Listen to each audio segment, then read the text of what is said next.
Alors si vous me voyez bien et si vous m'entendez correctement, n'hésitez pas à me le dire, puisque moi mon retour ne fonctionne pas pour le moment. Ce qui est un peu embêtant, puisque comme j'ai pas de retour, je vois pas vos questions. Donc ça risque de poser souci. Euh, mais a priori, si ça va bien, on me dit que ça va, je prends note. Bon, je vais y aller comme ça, et puis on avisera au fur et à mesure. Euh, bienvenue, bienvenue aujourd'hui pour ce nouveau live. Aujourd'hui, comme d'habitude, j'essaie d'amener une thématique particulière, non pas dans un apport de connaissances, mais plutôt dans un apport d'expérience. Donc, pour ceux qui avaient regardé un petit peu le contenu que j'essaie d'apporter au travers de ces expériences, on va dire, le but premier est de vous amener à réfléchir autrement, non pas avec une réflexion mentale, mais plutôt expérientielle, à travers ce que le corps pourrait nous dire et l'expérience pourrait nous dire. Donc aujourd'hui, on a la thématique du toucher. Donc ça tombe particulièrement en cette période où justement bon nombre de personnes sont en carence de toucher, quelle que soit leur forme. Et ça va être intéressant justement pour explorer tout ce qui pourrait être à notre disposition pour essayer de trouver des solutions. Certes pour la situation actuelle, mais éventuellement pour l'avenir aussi tout court, et pouvoir apprendre et développer des alternatives pour pouvoir compenser éventuellement un manque ou une sorte de limitation dans notre quotidien. Alors, pour ceux qui ne le savent pas, je suis massothérapeute de base. Je suis également psychoénergéticien, c'est-à-dire que mon rôle, c'est d'essayer d'amener à faire des expériences en termes de conscience entre quel est le lien entre le corps, le mental, les émotions, l'énergie pour ceux qui sont ouverts à ça, et la spiritualité. Le but premier, c'est d'essayer d'apprendre à être soi, non pas dans la façon dont on se pense soi-même, mais dont on est dans l'expérience de soi. Donc beaucoup de gens sont principalement dans leur tête à notre époque, donc c'est on va dire une dérive de notre société moderne qui veut qu'on soit beaucoup dans la réflexion, dans l'anticipation, dans la projection. Par contre, c'est largement fait au détriment de notre corps, c'est-à-dire quelle place aujourd'hui on laisse à notre corps pour, un, nous permettre d'apprendre des choses, puis deux, pour expérimenter des choses. Et c'est là où ça va devenir très intéressant parce que bien souvent on oublie l'ordre dans lequel les choses se déroulent. C'est-à-dire que pour alimenter ce qui est là, on va avoir besoin de tout le reste. On va avoir besoin de nos sens pour accumuler de l'information pour que celle-ci puisse être traitée, transformée en pensée et alimentée en termes de pensée, et donc faire en sorte de donner une teinte, on va dire, à notre façon de voir le monde, d'appréhender le monde. Et si on n'accorde pas de place à ce corps-là, à ce qu'il est capable de nous transmettre, à ce qu'il est capable d'expérimenter de par lui-même, et bien à ce moment-là, on va altérer la façon dont on pense, on réfléchit, et où on se projette dans notre environnement et où on se projette dans notre propre vie, pour finalement penser que, au lieu de vivre quelque chose. Et c'est là où on va voir que finalement on est très jeune, embarqué dans cette dynamique-là, et au final ça nous porte plus préjudice qu'avantage. Et c'est pourtant à portée de main, sans jeu de mots, de revenir à cette base-là. C'est-à-dire si on regarde aujourd'hui concrètement, si on se pose la question par exemple, combien de temps dans une journée, ou même ne serait-ce que dans une heure, on passe à écouter ce que notre corps a à nous dire. Alors, avant de donner une réponse, quand je vais vous donner des questions comme ça durant le live, le but premier c'est de pouvoir répondre dans les commentaires. Et puis même une fois que la vidéo sera terminée, là où elle sera postée, le but c'est de pouvoir répondre aussi en commentaire. Non pas pour voir qui c'est qui est meilleur que qui, ça à la limite on s'en fout. Ce qui va être intéressant, c'est d'apprendre et de voir qu'il y a des alternatives à ce qu'on croyait qui était la norme ou qui se faisait, versus ce qui se fait et les autres possibilités qui sont à disposition. Donc l'objectif, c'est de se poser des questions, on va dire, et de répondre non pas par « je pensais que », mais plutôt par « c'est ce que je vis, c'est ce que j'expérimente », c'est-à-dire ce que je me permets de tester, d'essayer. Donc, combien de temps par jour, ou dans une heure par exemple, on porte une attention à notre corps? Combien de temps on lui accorde pour exprimer ce qu'il ressent?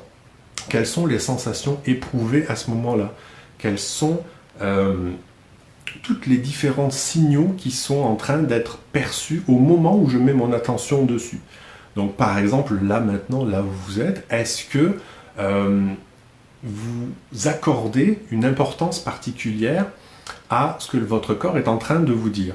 Est-ce que par exemple ceux qui sont assis, vous avez un contact avec l'expérience de l'assise? C'est-à-dire, est-ce que vous faites attention au fait que peut-être que votre corps il n'est pas bien installé, mais vous avez la flemme de bouger, ou vous avez vous croyez être bien, puis finalement quand vous regardez un petit peu, vous apercevez que finalement votre jambe elle est mal installée, ou que ça vous fait mal, ou que ça vous apporte une certaine forme d'inconfort, etc. Ce genre de petits détails ne sont pas des détails, sont vraiment des signes d'importance qui nous permettent de pouvoir réajuster le corps pour faire en sorte qu'il soit bien. Alors, ça peut paraître évident, mais je vous garantis que ça ne l'est pas du tout. Le nombre de fois que je vois en consultation, en accompagnement ou même dans les ateliers que je donne, des gens qui s'obligent, alors soit volontairement, soit involontairement, par absence, à rester dans des postures qui ne leur conviennent pas, parce qu'ils pensent que c'est une posture qu'il faut avoir ou qu'ils doivent avoir. C'est ce qui pose problème, pour la bonne et simple raison, c'est qu'au final, on est absent de ce que notre corps est en train de nous dire. Est-ce que je suis confortable? Est-ce que je suis bien? Est-ce que j'ai faim, j'ai soif? Ah, là on est en train d'aborder directement les besoins, donc on va dire des besoins fondamentaux. Un besoin est par définition fondamental, mais pour la plupart des gens, on va mettre une hiérarchie dans les besoins. Et là, on va se retrouver à des problématiques parce que ils vont commencer à penser que leurs besoins doivent répondre à une norme standardisée au lieu de répondre à leur vrai ressenti propre. Donc, si ils ont soif, mais qu'on leur dit c'est pas le temps de boire, ils vont s'imposer de ne pas boire, au risque que ça génère tout un tas de problématiques. D'où l'importance d'écouter, d'apprendre à s'écouter, de se permettre d'écouter ce que le corps a à dire. Et ça, en tout temps. Et donc c'est ça qui va être important. Aujourd'hui, donc si je refais référence à la question que je posais tout à l'heure, combien de temps vous accordez-vous par jour pour écouter ce que votre corps a à dire? Et rester dans l'écoute, parce que le but premier, il est là aussi. Dès que j'ai entendu un signe, hop, je suis revenu vite dans ma tête pour l'analyser. Et ce qui est quand même assez génial avec l'humain, c'est qu'en temps normal, il n'y a pas besoin d'une analyse pour apporter une correction. L'être humain, il est basé sur ce qu'on appelle l'homéostasie, c'est-à-dire le corps génère lui-même son équilibre. Il n'y a pas besoin de la pensée. Donc, beaucoup sont amenés à penser justement qu'il faut que j'apprenne à m'utiliser correctement. Et apprendre à se générer un équilibre en soi ne dépend pas d'un savoir académique. On n'est pas obligé d'aller à l'école pour savoir comment être bien. Ce qui peut être intéressant, c'est de savoir au contraire comment lâcher, comment faire en sorte que le corps puisse s'exprimer pour faire en sorte que justement on ait moins d'emprise sur lui. Aujourd'hui, on voit beaucoup de choses. Alors, c'est pas nouveau, ça date depuis, on va dire, la période New Age, une façon, un besoin de contrôle sur le corps. Encore une fois, c'est toujours la suprématie du mental sur le corps. Le corps est un fardeau, le corps est sale, le corps est un boulet, alors qu'en fait, c'est lui qui est le socle de tout le reste. S'il n'y a pas de corps, l'esprit n'est pas là, et puis s'il n'y a pas de dynamique ambivalente, à ce moment-là, l'être humain, il n'est pas là non plus. Donc c'est un peu réducteur de dire que le corps, on s'en occupera plus tard, ou on va le façonner à ce que l'esprit veut. Alors, dépendamment de la philosophie, dépendamment de la culture qui va orienter, on va dire, la notion de travail, pour ceux qui le savent, moi je suis un peu axé quand même sur l'Orient, donc tout ce qui est, on va dire, axé via les philosophies et les médecines tirées du bouddhisme, du taoïsme et du zen, donc on est sur quelque chose qui est assez en lien avec la nature et avec la nature profonde de l'humain. Et donc, ce qui doit être, sera au niveau de l'humain. Et si c'est orchestré par le mental, étant donné que le mental est extrêmement chaotique, qui passe son temps à changer d'idée, parce qu'il passe son temps à appliquer un concept de mimétisme, c'est-à-dire qu'il va copier les comportements qu'il juge bons, meilleurs ou plus efficaces, quitte à s'apercevoir plus tard que finalement non, c'est pas ça. Et le problème, c'est que si on suit cette démarche-là, en fait, on passe notre vie à avoir une démarche de course, à courir après quelque chose qui passe son temps à changer. Ce qui pourrait être intéressant, ça serait plutôt de faire l'inverse, c'est-à-dire d'aller à l'écoute de soi. C'est-à-dire, c'est quoi ma nature? C'est de quoi que mon corps a réellement besoin en ce moment? Est-ce que j'ai besoin de m'allonger? Peut-être que oui, j'ai besoin de m'allonger. C'est pas le temps de faire une sieste. Non, mais c'est peut-être le temps d'apporter un relâchement qui va faire en sorte que dans 3 minutes, je suis à nouveau debout. Ça, c'est peut-être ma réalité aussi. On a tellement voulu conformer le corps et la vitalité de l'être humain pour en faire quelque chose d'acceptable ou de normalisé, que finalement on a perdu notre état normal et naturel qui répond à différents mécanismes biologiques de base qui nous permettent d'être bien, de générer cet état d'équilibre, de bien-être naturel. Et aujourd'hui, tout simplement, à force de vouloir pour notre corps, on s'éloigne de lui et il aura une tendance, alors propre à lui-même, de nous rappeler à l'ordre à travers différents inconforts, différents maux, différentes douleurs, voire différentes maladies. Alors quand je dis maladie au sens large, on va appeler tout ce qui est psychosomatique. Bien évidemment, si vous avez un pathogène, un virus, une bactérie ou quoi que ce soit qui vient se greffer dans l'histoire, il y aura certes une notion de terrain à la base, mais il va y avoir aussi des éléments extérieurs. Moi, ce qui va m'intéresser, c'est toute la partie psychosomatique, c'est-à-dire tout ce qui va faire en sorte qu'on va générer nous-mêmes notre inconfort, voire notre déséquilibre. Et c'est là où ça va devenir intéressant. Qu'est-ce que je fais au quotidien pour entretenir mon équilibre?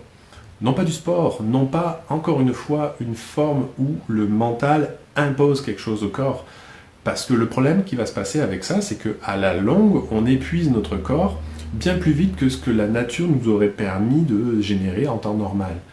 L'idée, encore une fois, va être de faire une espèce d'équilibre entre les deux. Oui, il y a le mental, mais oui, il y a le corps. Est-ce que je peux faire en sorte de mettre le mental à sa juste place et le corps à sa juste place en fonction des circonstances dans lesquelles je suis? Si je suis dans une période qui a besoin de réfléchir, c'est sûr que je vais mettre en premier plan ma réflexion.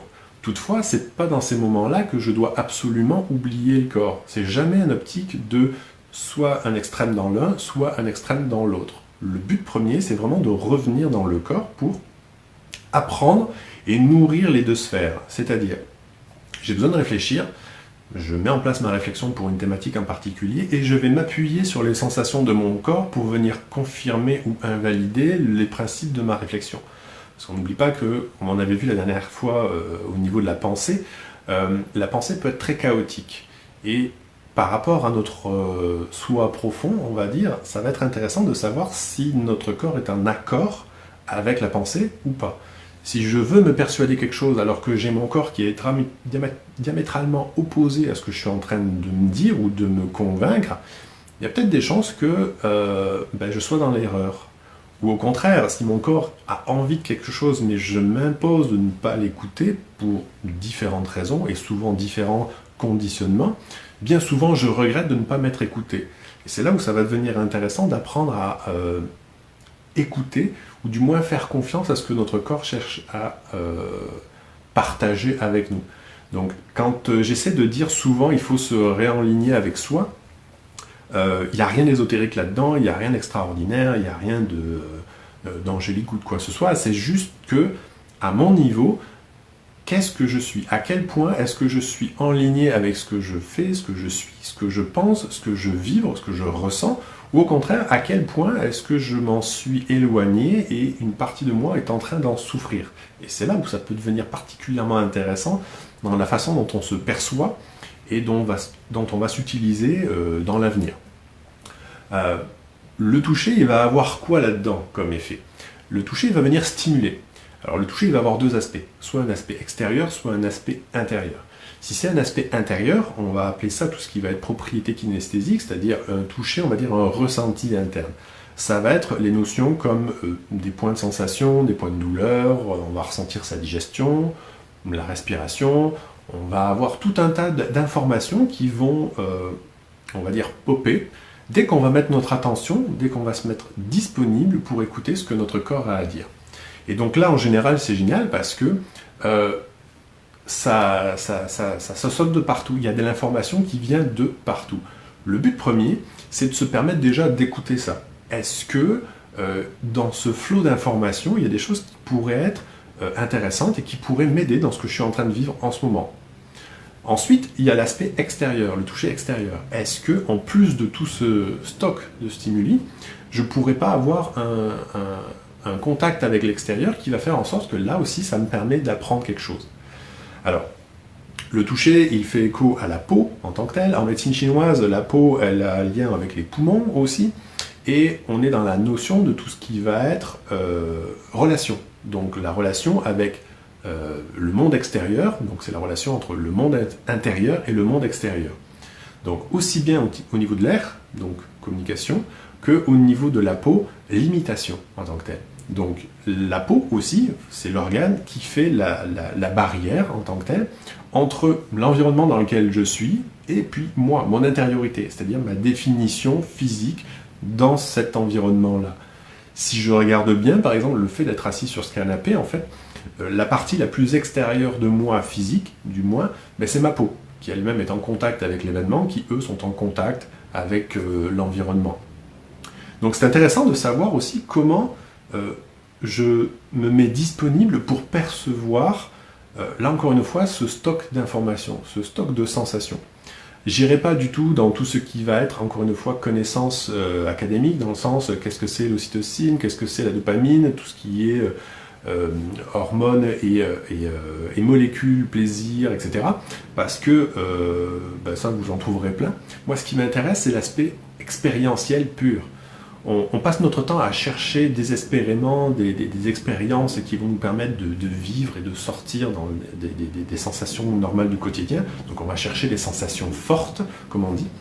Alors que je vous garantis qu'il suffit juste de mettre votre attention ici et maintenant dans votre corps, et des sensations fortes, vous allez en avoir des pires que ce que vous avez jamais vécu à l'extérieur.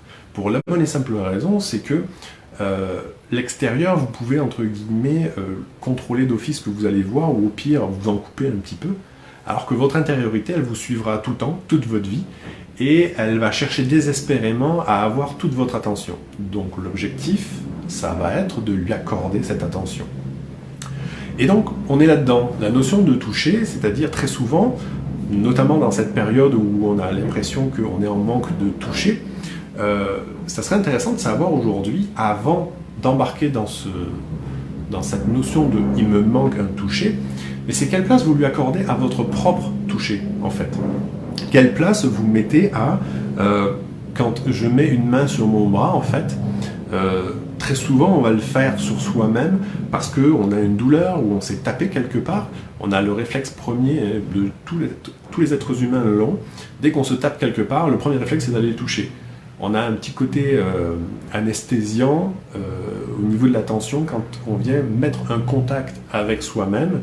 Ça vient comme apaiser, ça vient comme englober.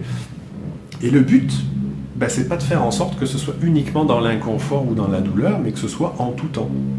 Donc comme on disait tout à l'heure, la peau est l'organe, déjà un, le plus vaste, puis deux, celui qui vous permet de faire la séparation entre notre intériorité puis l'extérieur. Le but, ça va être de lui... c'est comme lui mettre un petit coup de refresh. Donc quand je le touche, je reprends conscience qu'elle est là, déjà, hein, et je reprends conscience aussi de toutes les sensations annexes qui vont en découler. Et ce qui pourrait être intéressant, par exemple, c'est est-ce que, quand, par exemple, je prends mon avant-bras et je le mets sur mon avant-bras, ou la main, ou une autre partie du corps, peu importe, en fait, l'idée, c'est pas de savoir qu'est-ce que ça fait, c'est apaisant. Non, non. Ce qu'on veut, c'est qu'est-ce que ça génère physiquement, en termes de sensations pures. C'est-à-dire, si je prends ma main et que je la mets sur mon avant-bras, qu'est-ce que ça me fait vivre?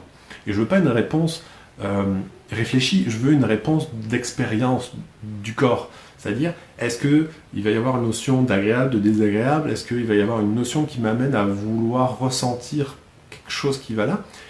Et le but premier va pas être de dire « ouais, c'est agréable ». Non, non, c'est parce que là, on l'a appris une seconde, puis ça y est, on est déjà revenu dans notre tête. C'est plus revenir dans le « ok, c'est ça », et je me laisse glisser dans la sensation sans réfléchir à rien. Je me laisse porter et voir jusqu'où ça m'amène. La durée de l'exercice importe peu. Concrètement parlant, on s'en fout, c'est de la découverte de soi. Est-ce qu'on pourrait avoir plus souvent de temps de qualité dédié à soi, qui va nous permettre de dire « Hé, il se passe des choses ici ». Alors, je mets l'avant-bras parce que là, aujourd'hui, c'est le plus simple, mais rappelez-vous dans votre journée le nombre de fois où vous mettez vos mains sur vous. En général, c'est souvent les zones les plus fragiles, on va dire. Si vous avez souvent des maux de dos, si vous avez mal au ventre, si vous avez les genoux ou les pieds qui font mal, en général, c'est là où on va tout de suite poser. En général, on va y aller pour faire quelque chose. On va y aller pour masser, on va y aller pour faire partir quelque chose, pour vite revenir dans notre état d'absence initial. C'est aberrant. Moi, je vous invite à faire l'inverse. C'est-à-dire, on va le faire, tiens. Mettez votre attention sur votre corps et regardez quelle partie du corps aurait plus tendance à vous appeler maintenant, tout de suite. Est-ce que c'est vos mains, par exemple? Est-ce que c'est votre bras? Est-ce que ça serait peut-être le dos ou les cuisses ou les pieds? Peu importe. Regardez où est-ce que ça vous appelle et juste allez en contact avec. Pour l'exercice, je vais juste rester au bras parce que c'est le plus visible. Le but, c'est de mettez simplement une main dessus, puis laissez-vous porter par les sensations. Regardez ce que le corps aurait spontanément envie de faire. On ne cherche pas à masser, on ne cherche pas à faire quoi que ce soit, on veut juste laisser faire. Très souvent, quand on vient se poser la main, des fois on se dit, on ressent qu'elle n'est pas bien positionnée. Là, ça aurait plus de sens. Non pas que je le sens, mais non pas que je le sais, mais je le sens. Et du coup, on va laisser faire, on va laisser le corps s'ajuster de par lui-même. Et on va voir, peut-être qu'à un moment, il va nous dire « Ah non, c'est plus la main ou le poignet qui a envie. » Et on va juste y aller, non pas parce qu'on a envie de le masser, puis on va délier tout un tas de muscles, tout un tas d'articulations ou de trucs. Non, c'est pas ça. Ce qu'on veut, c'est juste laisser le corps s'exprimer. Donc je pars du bras, puis j'expérimente, j'explore moi-même cette partie de moi qui est là, hein, que je le veuille ou non, elle est là. Donc elle n'a juste envie d'attention.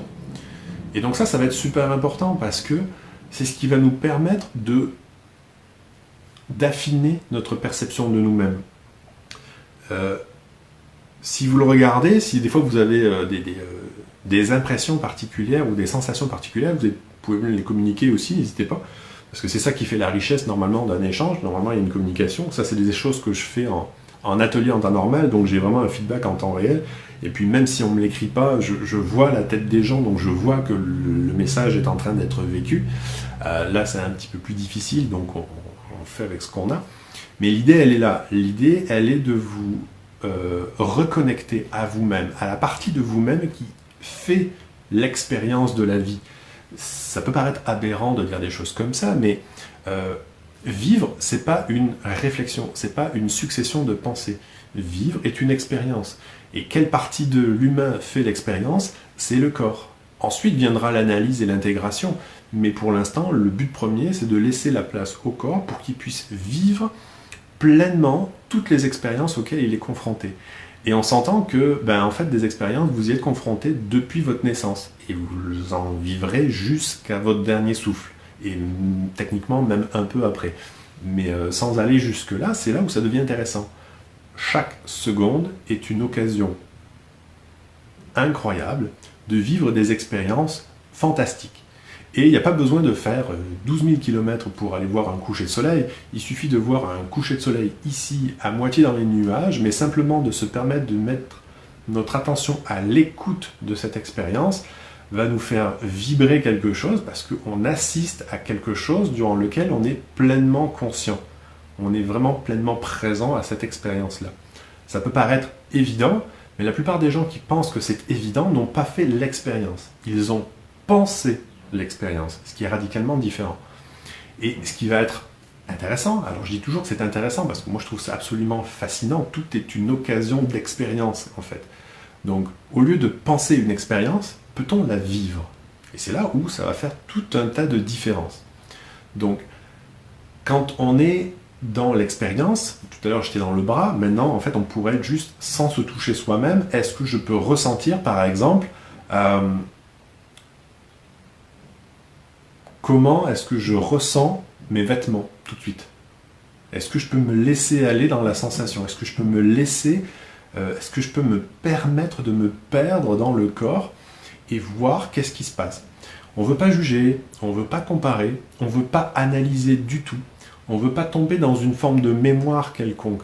Ça, c'est des choses qui viendront après si utilité, mais sinon, dans le premier temps, on est vraiment juste dans l'expérience sensorielle. Donc, on est dans le toucher et on est dans la façon dont on perçoit le toucher.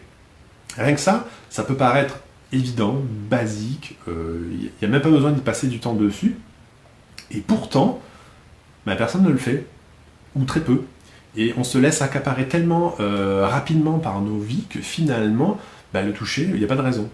Mais si on en revient par rapport à ce qu'on disait tout à l'heure, le toucher me permet de mettre une petite mise à jour au niveau de ma conscience sur le « Ah oui, je suis là ».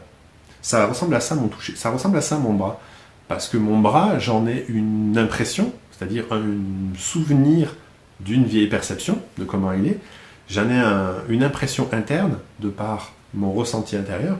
Mais tant que je ne le touche pas, je ne sais pas qu'est-ce qu'il vaut exactement en termes de sensation.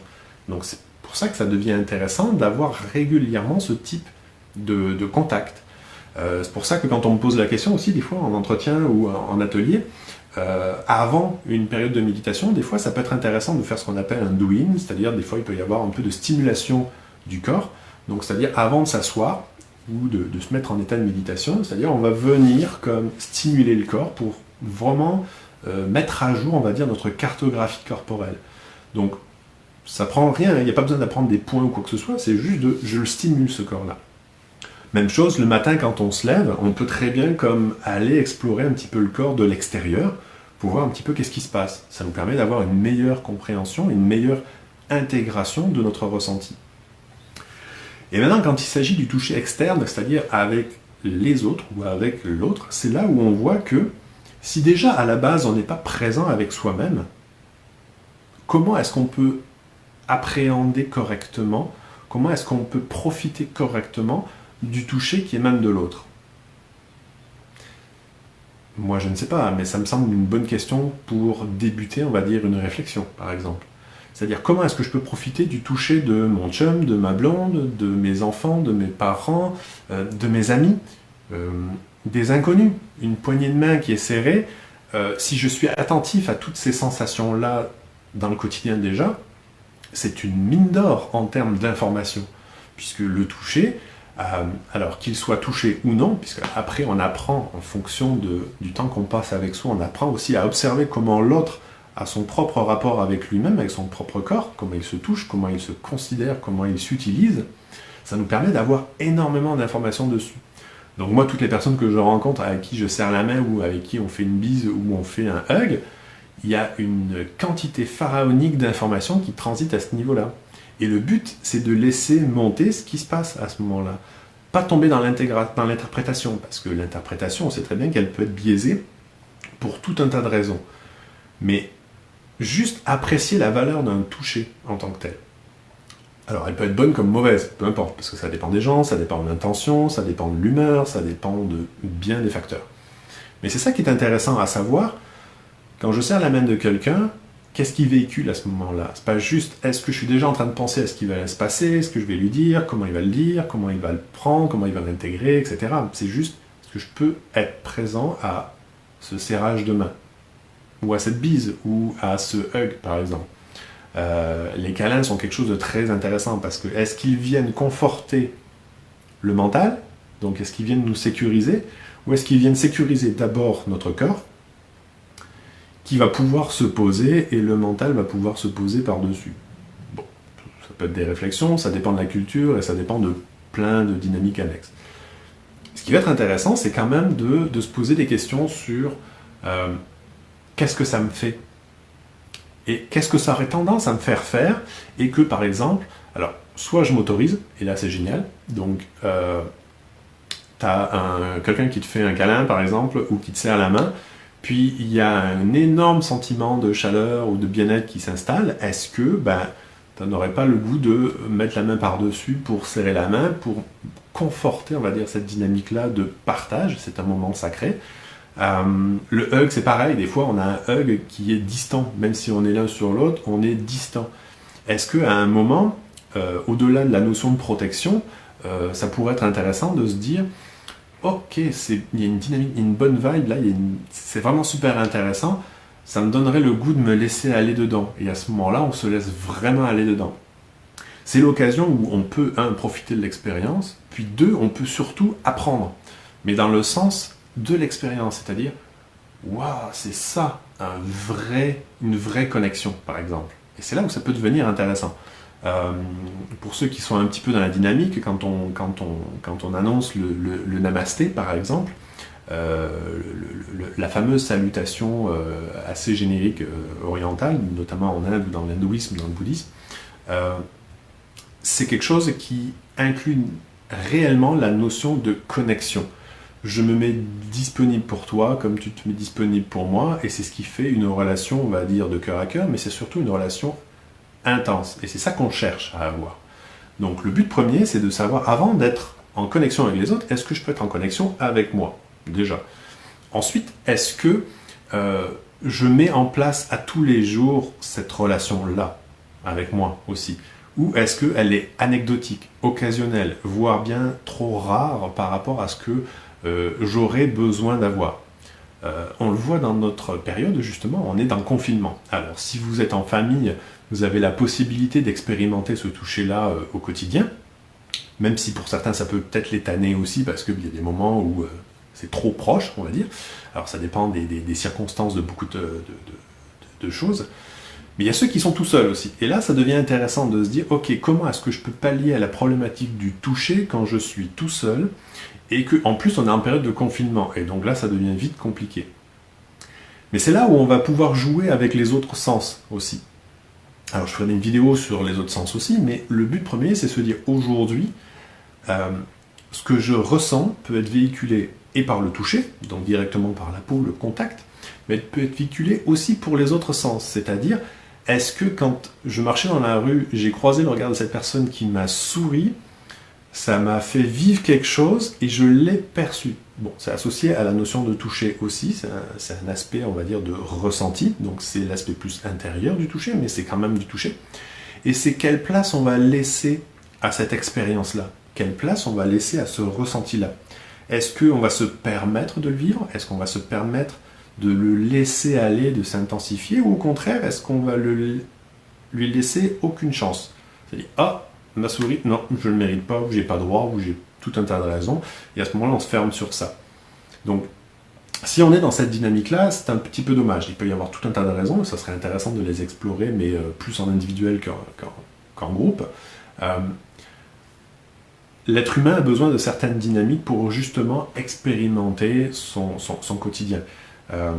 Se brimer de quelque chose, surtout quand c'est naturel, peut poser des soucis ou va poser des soucis de toute manière à court, moyen ou long terme. Donc l'intérêt serait de, ok, quelque chose est en train de se passer à l'intérieur de moi, c'est pas une analyse, donc c'est pas une réflexion qui va être jugée comme bonne ou mauvaise, c'est juste que mon corps, anyway, est en train de le vivre. Est-ce que je peux me mettre disponible pour ça et voir qu'est-ce que ça m'apprend, qu'est-ce que ça m'amène à faire, qu'est-ce que ça m'amène à penser. Parce que là, encore une fois, on a toujours la liaison entre le corps, la tête, les émotions, mais aussi la dynamique énergétique, puis la spiritualité. On a tout un package. Il n'y a que nous, en Occident, qui avons décidé que c'était plus facile de mettre la pensée d'un bord, le corps d'un autre. À un moment, on verra les émotions si on a un petit peu le temps, et puis on verra peut-être l'énergie aussi, si on y croit ou pas. Puis tout le reste, on verra en temps voulu. Mais c'est une erreur, c'est un package, c'est un ensemble. Nous sommes un être humain. On n'a pas la possibilité et la faculté d'aborder une thématique au détriment des autres. Donc, s'il y a quelque chose qui impacte le corps, automatiquement, ça va impacter nos pensées, nos émotions, et ça va avoir une répercussion sur tout le reste. Donc, on va aller au plus simple.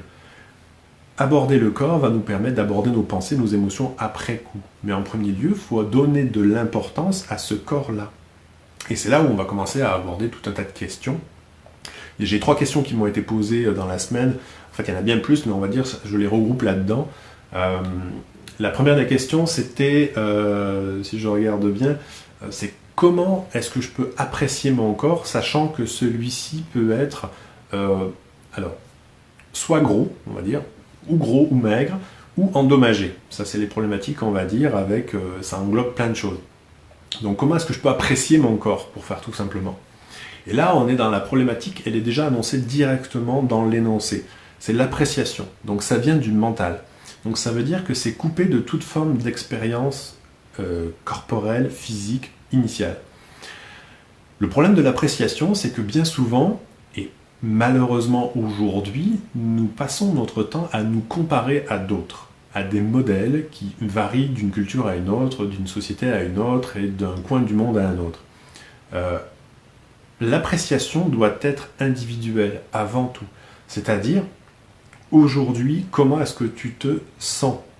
Alors, ce n'est pas une réponse mentale qu'on veut, c'est une réponse d'expérience. C'est-à-dire, est-ce que je me sens bien? Est-ce que je me sens de telle manière? Est-ce que je me sens pas comme ça, comme si?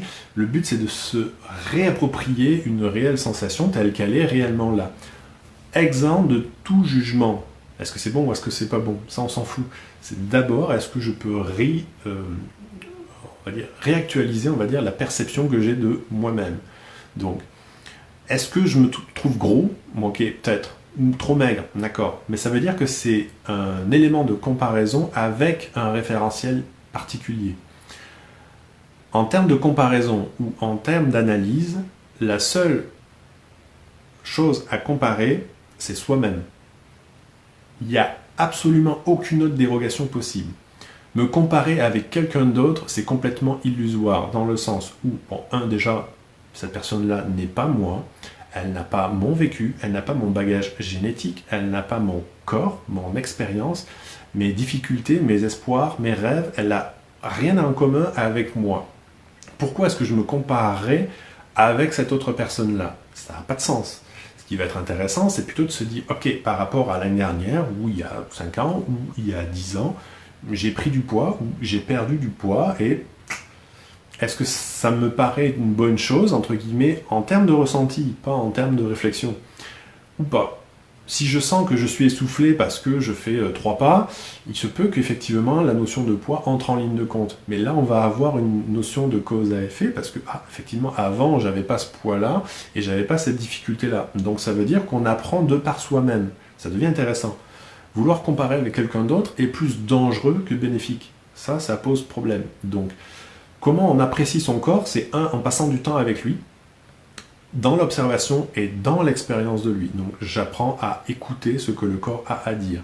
J'observe, je fais des gestes. Quand on fait un exemple du sport, alors quand je dis du sport, pour moi, on est loin de la salle de gym, pas du tout. Ça serait plus du yoga, du tai chi, du pilates, on va dire tout ce qui va amener un mouvement lent, mais qui normalement amène un certain niveau de conscience à l'intérieur de soi. C'est-à-dire, je prends une posture. Le yoga est le plus connu pour ça. Je prends une posture, par exemple, et je reste dans la posture. Je suis obligé de mettre mon attention dans le corps à ce moment-là. Si mon attention part sur autre chose, ma liste d'épicerie, ce que je dois faire demain, etc., je ne suis pas dans l'exercice et je ne suis pas là.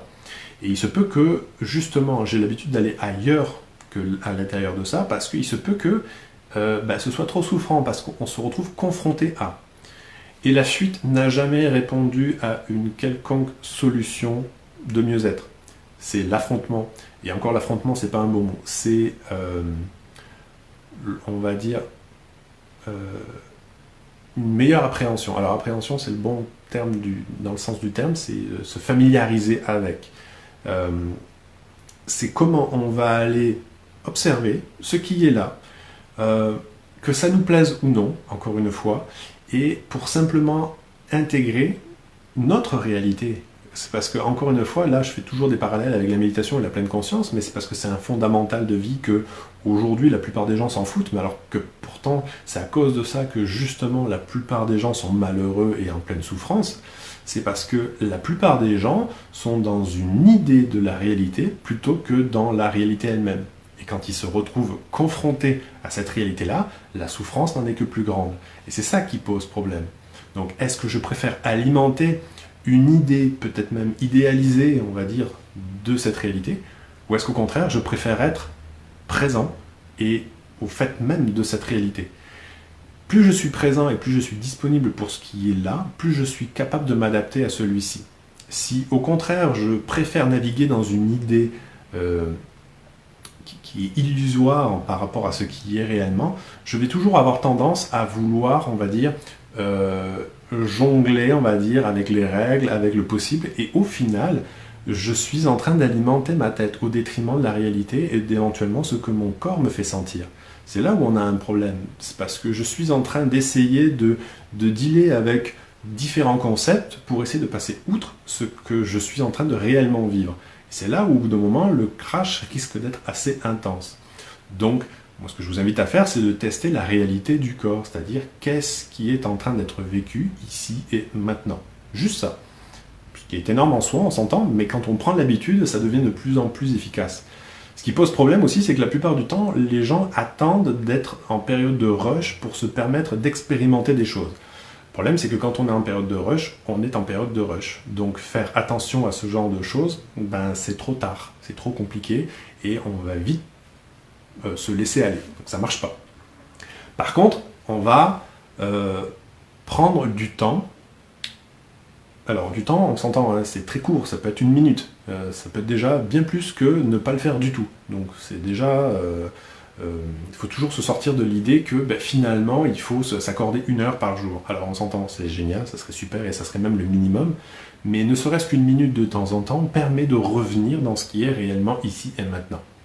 Donc en plus en termes du corps et du toucher, c'est évident que c'est ici et maintenant. L'expérience n'est pas pensée. Si je pense, je suis dans une mémoire, donc je suis plus du tout dans la réalité. C'est ça qui est vraiment important de ne pas oublier. Donc, comment est-ce que j'apprécie ce corps-là, entre guillemets? Première des choses, c'est ce corps-là est ce que je suis. Il est la base de ce qui va me permettre d'être mon futur. Donc, si je veux améliorer mon futur, je vais améliorer déjà, 1, la façon dont je perçois ce corps, puis 2, la façon dont je l'entretiens, et 3, comment je pourrais éventuellement l'optimiser. Non pas en lui inculquant, on va dire, des choses obligatoires, mais simplement déjà en faisant la reconnexion entre le corps et le mental, de base. Quand il est endommagé, ça va devenir, on va dire, ça va être tendancieux, il va y avoir plusieurs possibilités. Est-ce que c'est endommagé par rapport à une norme, c'est-à-dire né avec une malformation par exemple, ou un handicap particulier, ou endommagé après coup, un accident, une chute, une maladie, peu importe. Là encore une fois, on va faire appel à la notion de connexion, de conscience. On pourrait même jouer avec la notion de résilience éventuellement, c'est-à-dire que on peut lutter autant de temps qu'on voudra mentalement contre un fait, contre une réalité. 1, on va s'épuiser, puis 2, on va perdre. Le mental, aussi fort on a l'impression qu'il soit, va perdre face au corps et face à la réalité. On peut s'illusionner autant de fois qu'on veut, aussi longtemps qu'on voudra, la réalité gagnera toujours. Donc on est mieux d'aller directement se mettre au diapason de la réalité pour justement plus facilement s'adapter et évoluer et grandir et apprendre et expérimenter, plutôt que de lutter, de ne pas vouloir voir et de rester dans un monde de déni qui va faire en sorte que c'est pas ça, ça m'intéresse pas, je veux pas. Et c'est parce que vous allez vous retrouver confronté à chaque fois à de nouvelles situations qui vous amènent systématiquement à devoir sortir de ça. Donc ça, c'est super important. Donc, comment apprécier son corps? C'est, je vous dirais, passer du temps avec lui. De qualité, d'attention, d'appréciation. Je n'irai pas dans la pensée positive, j'irai dans une neutralité. Observez ce qui est là. Acceptez aussi ce qui est là. Faites en sorte de vous retrouver clairement en lien avec ce qui est. C'est aussi simple que ça. Alors ça, après, on peut s'en parler en privé pour ceux qui ont des problématiques à ce niveau-là. Une autre question qui est revenue aussi souvent, c'est comment ne pas tomber dans la frustration. Alors, c'était en lien avec la pratique méditative. Très souvent, on a des objectifs. Le problème, c'est que dès qu'on met un objectif, si on ne l'atteint pas, on génère de l'impatience et de la frustration. Alors, ça arrive aussi pour n'importe qui, ça m'arrive aussi de temps en temps, mais ça devient idéalement un sujet, on va dire, d'autodérision, normalement. C'est-à-dire, se donner des objectifs, c'est intéressant pour avoir une direction dans laquelle travailler, dans laquelle évoluer. Si on est un petit peu trop rigide avec ça. C'est encore une fois une idée du mental, c'est-à-dire qu'il n'est plus connecté avec le corps. Et à ce moment-là, au moment où on se retrouve confronté à une réalité, à ce moment-là, ça ne marche plus. En termes de méditation, c'est facile. Tu te lèves le matin, tu as mal au dos, donc tu t'obliges à t'asseoir, puis le mal de dos s'intensifie. Ah oui, tu es en train de générer toi-même, on va dire, ton inconfort majeur. Donc il peut y avoir tout un tas de raisons, mais peut-être qu'il se peut que l'assise ne soit pas une bonne pratique aujourd'hui. Il se peut qu'une pratique marchée serait largement suffisant. Mais non pas parce que c'est pas une bonne chose, mais on est un peu trop habitué à faire les choses d'une certaine manière. Est-ce que ça serait pas intéressant de se dire, ok, là, l'assise, ça marche pas. Donc, alors, la première réponse en général des gens, c'est, bon, ça marche pas aujourd'hui. Même pas, on cherche une alternative. Donc ça, c'est un petit peu la fuite, on va dire, qui se met en place. Et ensuite, c'est, est-ce que la marche, c'est un truc qui m'appelle aujourd'hui. Peut-être pas forcément pour méditer, mais non, mais là, ça m'a parlé. Et puis finalement, je me suis retrouvé en pleine méditation pendant que je marchais. C'est gagné, c'est génial. Est-ce qu'on peut se permettre de le faire régulièrement? Ou au contraire, est-ce qu'on est rigide dans notre façon de penser, dans notre façon de faire les choses? Et donc là, ça peut poser problème. Donc la frustration vient souvent d'une rigidité, et donc le but premier, c'est d'essayer d'observer cette rigidité et de voir qu'est-ce qu'on veut absolument faire et comment on veut le faire. Dès qu'on commence à lever ces obstacles-là, finalement, la frustration disparaît. Un autre aspect de la frustration aussi, c'est une dynamique bloquée, c'est-à-dire qu'il y a une forme d'énergie qui veut se manifester. Donc l'énergie étant à la base de tout, ça peut être une pensée, ça peut être une intention, ça peut être une action, ça peut être plein de choses. Soit c'est manifeste, soit c'est inconscient, mais à ce moment-là, si on la bloque, à ce moment-là, on se retrouve frustré. Donc plus on va avoir une démarche consciente des choses, plus on va pouvoir se dégager, on va dire, de ce type d'énergie, de ce type de frustration-là. Donc ça va pouvoir libérer et permettre de recirculer à nouveau. Une autre question que j'avais, c'est comment méditer quand nous n'avons pas le temps. Alors là, c'est intéressant parce que je mettrai deux questions là-dedans. C'est comment méditer ou comment se relaxer ou prendre soin de soi quand on n'a pas le temps. Alors, la première chose, je dirais, est-ce qu'on n'a pas le temps ou est-ce qu'on ne prend pas le temps? Déjà. Pour tous ceux qui n'ont pas le temps, je vous invite à faire un exercice très simple. Prenez un bout de papier avec vous, un crayon, ou mettez-vous une note sur votre téléphone, et à chaque fois que vous vous voyez en train de meubler du temps, en train de vous occuper avec quelque chose qui est complètement inutile, vous mettez une petite coche, ou vous mettez un chiffre à côté qui vous permet de compter, en fait. Et vous regardez, à la fin de la journée, qu'est-ce que ça donne. Je mets au défi que 99% des gens, et je pourrais même monter un peu plus, vont avoir plein de petites coches sur leurs notes. Donc ça veut dire que du temps, vous en avez. Prendre du temps pour méditer, ça prend 1 seconde, ou une inspiration, ou un cycle, inspire, expire. Plus je suis présent à moi, plus je suis disponible. Prendre le temps, ça n'est pas une excuse en soi, comme quoi on n'en a pas. Ça ne marche pas. Par contre, effectivement, prendre du temps, c'est je m'assois, est-ce que je peux être disponible quand je m'assois? Le simple fait d'avoir été attentif au fait que je me sois assis pendant 1 seconde et demie, j'ai été présent, donc j'ai eu du temps. Et peut-être que pendant cette seconde et demie, je me suis aperçu que mon corps avait mal au dos, donc il avait besoin d'une attention particulière pour un étirement, pour quelque chose. Je me le suis permis. Donc c'est ça qui va être intéressant. Donc à ce niveau-là, ça nous permet de nous dire, voilà, là, je me suis écouté, j'ai pris le temps et je me suis accordé du temps. Et ensuite, il n'y a pas de secret. Plus on prend de temps, même minime, et plus on le répète, plus on va l'intégrer consciemment ou non dans notre quotidien, plus ça va devenir évident et plus ça sera quelque chose qui va être répété. Plus on le fait de manière anecdotique et rare, et plus c'est quelque chose qui va prendre le bord, et plus c'est quelque chose qui va vous manquer en contrepartie. Tout le monde le sait, et pourtant personne ne le fait. C'est ça qui est juste magique.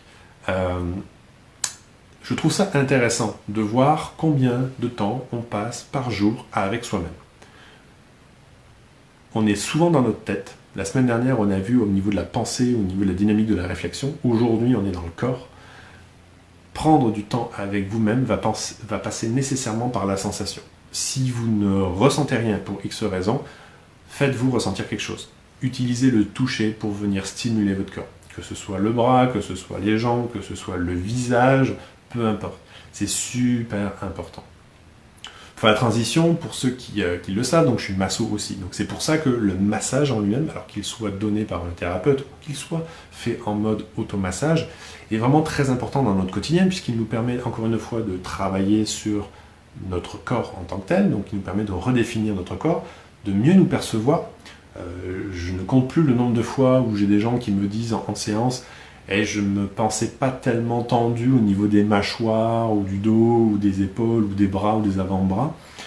Et c'est parce qu'il y a eu ce toucher-là que justement ils ont pu le percevoir. Mais pourtant c'est leur corps. Donc normalement ils sont censés le sentir, ça. Et c'est ça qui devient intéressant. Donc moi ce que je vous invite c'est de prendre possession de votre corps et de l'utiliser à bon escient à tous les jours. Donc ça c'est vraiment hyper important.